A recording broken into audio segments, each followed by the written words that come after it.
Hi ನಮಸ್ಕಾರ, idea ನ್ಯೂಸ್ಗೆ ಸ್ವಾಗತ. ವೀಕ್ಷಕರೇ, ಇಂದಿನ ಕಾರ್ಯಕ್ರಮ ಏನು ಅನ್ನೋದನ್ನ ನೋಡೋಣ.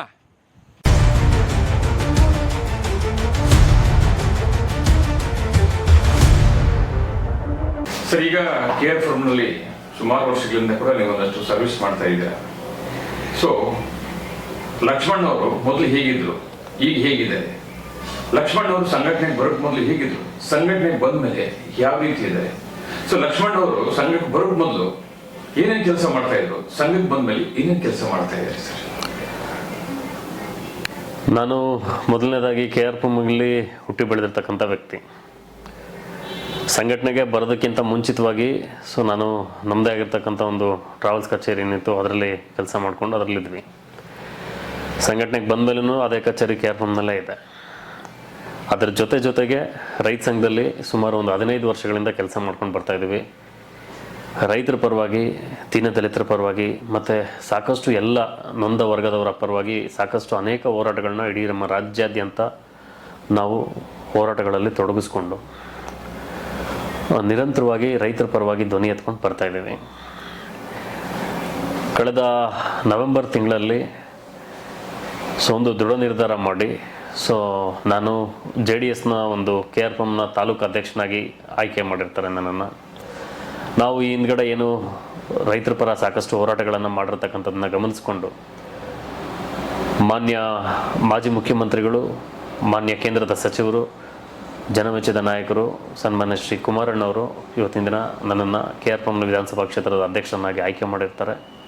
ಅದೇ ರೀತಿ ಮಾನ್ಯ ರಮೇಶ್ ಗೌಡರು, ಬೆಂಗಳೂರು ನಗರ ಅಧ್ಯಕ್ಷರಾಗಿರ್ತಕ್ಕಂಥ ಸನ್ಮಾನ್ಯ ಶ್ರೀ ರಮೇಶ್ ಗೌಡರ ನೇತೃತ್ವದಲ್ಲಿ ಒಂದು ಬೆಂಗಳೂರು ನಮ್ಮ KRPM ಪೂರ್ವ ತಾಲೂಕು, ನಮ್ಮ KRPM ತಾಲೂಕು ಅಧ್ಯಕ್ಷನಾಗಿ ಆಯ್ಕೆ ಮಾಡಿರ್ತಾರೆ ನನ್ನನ್ನು.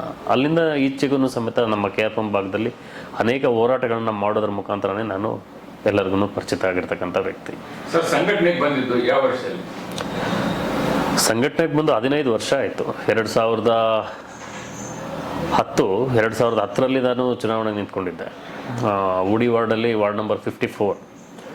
ನಮ್ಮದು ಆವಾಗ ತಾನೇ ಕಾರ್ಪೊರೇಟ್ ಆಗಿದ್ದು ಫಸ್ಟ್ ಎಲೆಕ್ಷನ್ನು. ಆ ಟೈಮ್ನಲ್ಲಿನೇ ನಾನು ನಿರಂತರವಾಗಿ ರಾಜಕಾರಣ ಮತ್ತು ಸಂಘಟನೆ ಜೀವನದಲ್ಲಿ ತೊಡಗಿಸ್ಕೊಂಡಿದ್ದಂಥ ವ್ಯಕ್ತಿ. ಲಕ್ಷ್ಮಣ್ ಅವರ ಸಂಘಟನೆ ಹೆಸರೇನು? ರತ್ನ ಭಾರತ ರೈತ ಸಮಾಜ ಅಂತಕ್ಕಂಥದ್ದು ನಮ್ಮ ರೈತ ಸಂಘಟನೆಯ ಹೆಸರು. ಇದು ರಾಜ್ಯಾಧ್ಯಕ್ಷರೇ? ಇದರಲ್ಲಿ ಹಿರಿಯ ಘಟಕದ ಅಧ್ಯಕ್ಷರು ಮತ್ತು ಸಂಸ್ಥಾಪಕ ಅಧ್ಯಕ್ಷರಾಗಿರ್ತಕ್ಕಂಥವ್ರು ಸನ್ಮಾನ್ಯ ಶ್ರೀ ನಾಗನಗೌಡ ಮರಿಗೌಡ ದಾನಪ್ಪಗೌಡ ಪಾಟೀಲ್ ಅಂತ ಹಾವೇರಿ ಮೂಲದವರು, ಚಿಕ್ಕಬೆಂಡಗೇರಿ ಗ್ರಾಮದಲ್ಲಿ ಇರ್ತಕ್ಕಂಥ ಒಬ್ಬ ವ್ಯಕ್ತಿ. ಅವರು ನನ್ನನ್ನು ಮೊದಲನೇದಾಗಿ ನಮ್ಮ ಚಿನ್ನ ಕೊಟ್ಟಂಥ ನಾಡು ಕೋಲಾರ ಜಿಲ್ಲೆಗೆ ಜಿಲ್ಲೆಯ ಅಧ್ಯಕ್ಷನಾಗಿ ಮಾಡಿರ್ತಾರೆ. ಆವತ್ತಿನ ಒಂದು DC ಆಗಿದ್ದಂಥವರು ಸನ್ಮಾನ್ಯ ಶ್ರೀ DK ರವಿ ಅವರು, ಪ್ರಾಮಾಣಿಕ ದಕ್ಷ ಮತ್ತು ಜಿಲ್ಲಾಧಿಕಾರಿ ಅಂತ ಹೆಸರಾಗಿರ್ತಂಥ ಜಿಲ್ಲಾಧಿಕಾರಿಗಳು DK ರವಿಯರವರು ಆವತ್ತು ಜಿಲ್ಲಾಧಿಕಾರಿಗಳಾಗಿರ್ತಾರೆ. ಅವರು ಇದ್ದಂಥ ಸಂದರ್ಭದಲ್ಲೂ ನಾವು ಸಾಕಷ್ಟು ಹೋರಾಟಗಳನ್ನು ಮಾಡಿರ್ತೀವಿ. ಆ ಜಿಲ್ಲೆಯಲ್ಲಿ ಶಾಶ್ವತ ನೀರಾವರಿ ಹೋರಾಟಕ್ಕೆ ಎಲ್ಲ ಜಿಲ್ಲೆಗಳಿಂದ ರೈತರನ್ನ ಕರೆತಗೊಂಡು ಅಲ್ಲಿ ನಾವು ಹೋರಾಟದಲ್ಲಿ ಕೂತ್ಕೊಂಡು ಭಾಗವಹಿಸ್ತಿರ್ತಕ್ಕಂಥ ಘಟನೆಗಳು ಅಂಥ ನೆನಪುಗಳು ಸಮೇತ ನಾವು ನೆನೆಸ್ಕೊಳ್ಬೇಕು. ಸೊ ಕೋಲಾರದಿಂದ ಬೆಂಗಳೂರಿಗೆ ಬಂದಮೇಲೆ ಬೆಂಗಳೂರಿನಲ್ಲಿ ನಿಮ್ಮ ಸಂಘಟನೆಯಲ್ಲಿ ನೀವೇ ಆದಂಥ ಒಂದು ತಾಟಲ್ಲಿ ಸುಮಾರು ಜನರಿಗೆ ಎಷ್ಟು ಸಹಾಯ ಆಗಿರ್ತಕ್ಕಂಥ ಕೆಲಸ ಕಾರ್ಯಗಳ ಬಗ್ಗೆ ಯಥೇಚ್ಛವಾಗಿ ಹೇಳ್ಕೊಡುವಂಥ ಕೆಲಸಗಳು ಏನೇನು ಮಾಡಿದೆ ಸರ್? ರಾಜ್ಯಾದ್ಯಂತ ನಾವು ಏನಾಗುತ್ತೆ, ಜಿಲ್ಲೆಯಿಂದ ಜಿಲ್ಲೆಗೆ ರಾಜ್ಯದಲ್ಲಿ ರೈತರ ಸಮಸ್ಯೆಗಳು ವಿಭಿನ್ನವಾಗಿ ಕಾಡ್ತಾ ಇರ್ತಕ್ಕಂಥ ಸಂದರ್ಭದಲ್ಲಿ ಪ್ರತಿ ಜಿಲ್ಲೆಗಳಲ್ಲಿ ನಾವು ಜಿಲ್ಲಾಧ್ಯಕ್ಷಗಳನ್ನ ಏನು ನೇಮಕ ಮಾಡಿರ್ತೇವೆ. ಆ ಜಿಲ್ಲಾಧ್ಯಕ್ಷಗಳು ದಿನನಿತ್ಯ ರೈತರ ಸಂಪರ್ಕದಲ್ಲಿ ರೈತರ ಪರವಾಗಿ ಕೆಲಸಗಳನ್ನು ಮಾಡ್ಕೊಂಡು ಬರ್ತಾ ಇರ್ತಾರೆ. ಎಲ್ಲ ಇಲಾಖೆಗಳ ಒಂದು ಹಿಡಿತ ಇಟ್ಕೊಂಡು ಜಿಲ್ಲಾ ಅಧ್ಯಕ್ಷಗಳು ರೈತರಿಗೆ ನ್ಯಾಯ ಕೊಡಿಸ್ತಕ್ಕಂಥ ಕೆಲಸ ಆಗ್ತಾ ಇರ್ತದೆ.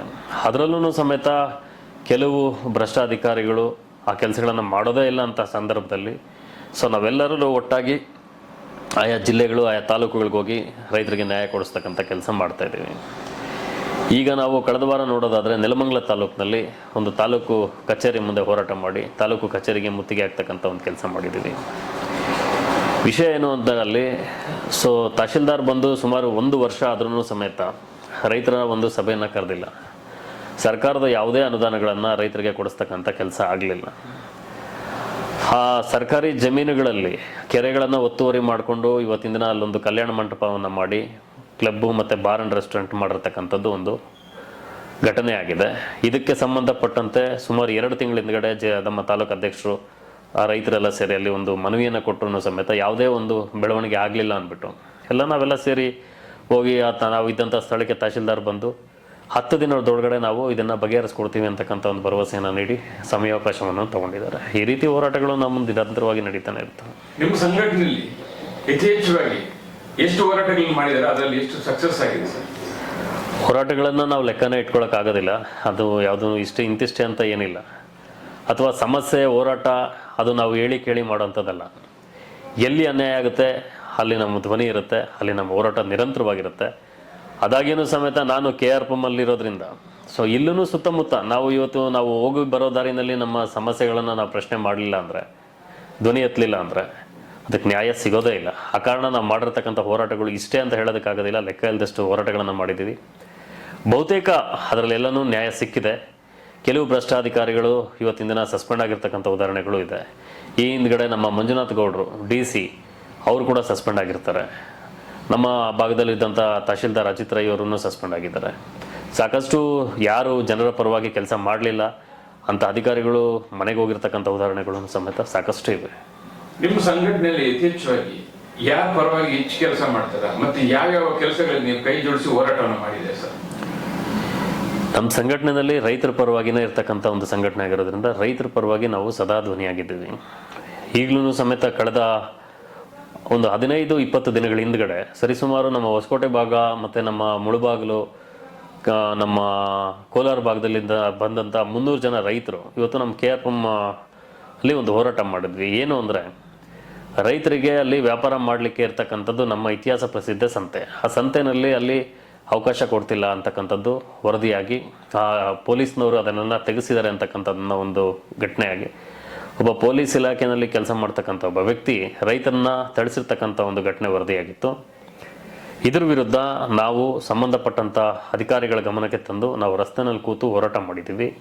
ಆ ಒಂದು ಸಂದರ್ಭಕ್ಕೆ ಬಂದಂಥ ಸ್ಥಳಕ್ಕೆ ಬಂದಂಥ ಮಾನ್ಯ JC ಅವರು ಠಾಣಾಧಿಕಾರಿಗಳು ಅದನ್ನು ಕ್ಷಮೆಯಾಚನೆ ಮಾಡಿ ಆ ಸಮಸ್ಯೆಯನ್ನು ಬಗೆಹರಿಸಿ ಇವತ್ತಿಗೂ ಸಮೇತ ರೈತರು ಅಲ್ಲಿ ಯಾವುದೇ ರೀತಿಯ ತೊಂದರೆಗಳಿಲ್ಲದಂತೆ ವ್ಯಾಪಾರ ವಹಿವಾಟುಗಳಲ್ಲಿ ತೊಡಗಿದ್ದಾರೆ ಅಂತಕ್ಕಂಥ ಮಾತನ್ನ ಹೇಳಲಿಕ್ಕೆ ಬಯಸ್ತೀನಿ.